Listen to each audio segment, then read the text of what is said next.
One family, 15,000 members. Over $1 trillion in personal wealth. The Saudi royal family doesn't just rule a country, they own it. Every oil barrel sold, every investment made, every skyscraper built, the family profits directly. This isn't a constitutional monarchy like Britain. This is absolute power backed by absolute wealth. Welcome back to Past to Profit, where history meets money. The story of Saudi wealth is the story of the 20th century itself. It's about how black liquid buried under sand became the foundation of modern civilization. How one family went from desert warriors to global power brokers in a single generation. And how oil didn't just create wealth. It created a system where an entire nation's resources flow directly into one family's accounts. To understand how the Saudi royal family became this wealthy, you need to go back to 1902, long before oil, when the Arabian Peninsula was just desert, tribal warfare, and scattered oases. This was a region that the Ottoman Empire barely controlled, where Bedouin tribes fought over water and trade routes, and where survival was far more important than wealth. Then came Abdulaziz ibn Saud, known as Ibn Saud, a young leader from the House of Saud, a family that had controlled parts of Central Arabia decades earlier before being driven into exile. In 1902, at just 21 years old, Ibn Saud led a daring raid to recapture Riyadh, the ancestral seat of his family's power. With just a few dozen men, he scaled the walls of the city fortress at night, killed the governor, and reclaimed the city by sunrise. That single bold move started a 30-year campaign of conquest. Ibn Saud spent the next 3 decades fighting rival tribes, making strategic alliances, marrying into powerful families, and slowly, systematically, uniting the fractured tribes of the Arabian Peninsula under his rule.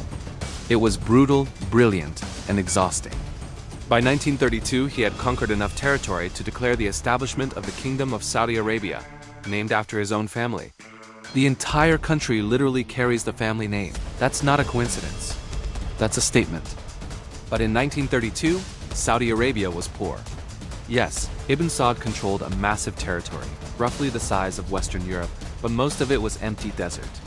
There was no industry, no infrastructure, and very little trade. The kingdom's main source of income came from pilgrims traveling to Mecca and Medina for the Hajj, and even that was modest. Ibn Saud ruled a kingdom built on sand, and sand at that point was worthless. Then came 1938, and everything changed. American geologists working for Standard Oil of California discovered oil in commercial quantities near Dhahran in eastern Saudi Arabia. The first successful oil well, called Dammam No. 7, struck oil after years of drilling in what had been considered a risky and unproven venture. At first it seemed like a modest find. But as exploration continued, it became clear that Saudi Arabia wasn't just sitting on some oil. It was sitting on the largest oil reserves ever discovered on Earth. Suddenly, that worthless sand was the most valuable real estate on the planet. But here's the critical part that makes the Saudi story different from other oil-rich nations. Ibn Saud structured the entire system so that oil wealth flowed directly to the royal family, not to the state as a separate entity. In most countries, natural resources are considered national property. Governments extract them, sell them, and the revenue goes into a national budget that's theoretically accountable to citizens or institutions. In Saudi Arabia, there is no meaningful separation between the state and the royal family. The king is the state is the family, and the oil belongs to both, which means it belongs to them. In 1945, Ibn Saud met with U.S. President Franklin D. Roosevelt aboard the USS Quincy in the Suez Canal. This meeting established what would become one of the most important geopolitical relationships of the 20th century. The deal was simple and brutal in its clarity. Saudi Arabia would guarantee stable oil supplies to the United States and price oil in dollars. In exchange, the United States would provide military protection, advanced weapons, and political support to keep the Saudi monarchy in power. This wasn't just a trade agreement. It was a security pact that ensured the survival of the royal family.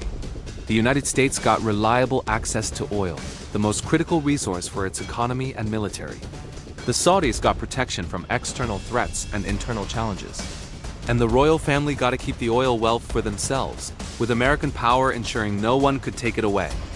By the 1950s and 60s, oil production in Saudi Arabia was exploding. Revenue poured in, and the royal family grew both in numbers and in wealth. Ibn Saud had dozens of children from multiple marriages, a deliberate strategy to build alliances across tribes and consolidate power. Those children had children, and those children had children. Within 2 generations, the House of Saud had expanded into thousands of princes and princesses, all of whom were entitled to a share of the kingdom's wealth. Today, there are an estimated 15,000 members of the Saudi royal family. Not all of them are fabulously wealthy. The system is hierarchical.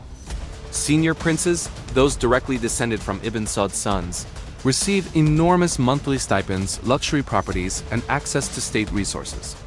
Minor royals, more distantly related, still receive payments and privileges far beyond what ordinary Saudis could ever dream of, but they're not billionaires.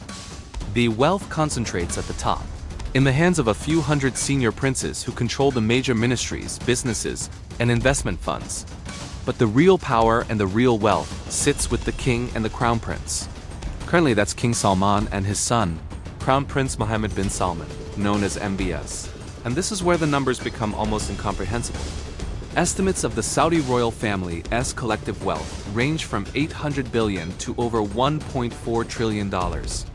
No one knows the exact number because there's no transparency, no public accounting, and no separation between personal wealth and state assets. Mohammed bin Salman personally is estimated to control over $1 trillion in assets. Not through inheritance alone, but through his control of the Public Investment Fund, Saudi Arabia's sovereign wealth fund, which manages over $900 billion in investments globally. Technically, the PIF is a state fund. Practically, MBS controls it with absolute authority, and the line between state assets and personal assets is non-existent. This is wealth on a scale that's hard to even visualize. To put it in perspective, Jeff Bezos is worth about $200 billion. Elon Musk fluctuates around the same. Bill Gates has about $130 billion. Mohammed bin Salman controls 5 times that amount, and that's just what's publicly acknowledged. The true number could be higher. How does oil revenue actually flow to the royal family? It happens through multiple channels, all designed to avoid scrutiny. First, there's Aramco, officially the Saudi Arabian oil company, but fully owned by the Saudi state, which means owned by the royal family. There's also the question of legitimacy. The Saudi monarchy isn't democratic, and it doesn't pretend to be. It's an absolute monarchy where the king's word is law, where political dissent is not tolerated, and where wealth and power are concentrated in one family. For decades, this system worked because oil wealth allowed the government to provide subsidies, free health care, free education, and a high standard of living for Saudi citizens. It was an implicit social contract. The family rules, and in exchange, the population benefits from oil wealth. But that contract is under pressure. The Saudi population is young, educated, and increasingly connected to the outside world through the internet and social media. Many young Saudis want more freedom, more opportunities, and more say in how their country is run. MBS has tried to address this by loosening some social restrictions, allowing women to drive, permitting entertainment venues, and promoting a more modern image. But political power remains firmly in the hands of the royal family, and meaningful reform that would challenge that power is off the table. So here's the bottom line. The Saudi royal family is the wealthiest ruling family in the world, controlling over $1 trillion in assets, with oil revenue flowing directly to them through a system where state and family are inseparable. They've built palaces, bought global assets, and are trying to transform their nation into something that can survive beyond oil. But their wealth is tied to a finite resource. Their power depends on family unity, and their legitimacy rests on an implicit deal with their citizens that may not hold forever. The story of Saudi wealth is ultimately the story of oil, and oil's story is entering its final chapter. What happens to the Saudi royal family when oil is no longer the center of the global economy? That's the question that will define the next 50 years. Will they successfully transition to a post-oil future, maintaining their wealth and power? Or will they become a cautionary tale of what happens when a family ties its entire fortune to a single resource that the world no longer needs? History suggests that nothing lasts forever, not empires, not fortunes, and not oil. But for now, the Saudi royal family remains one of the wealthiest and most powerful dynasties on earth, a living example of how control over resources can build unimaginable wealth in just a few generations. If this gave you a new perspective, hit subscribe. History has the answers, and on Past to Profit, we'll show you where to look.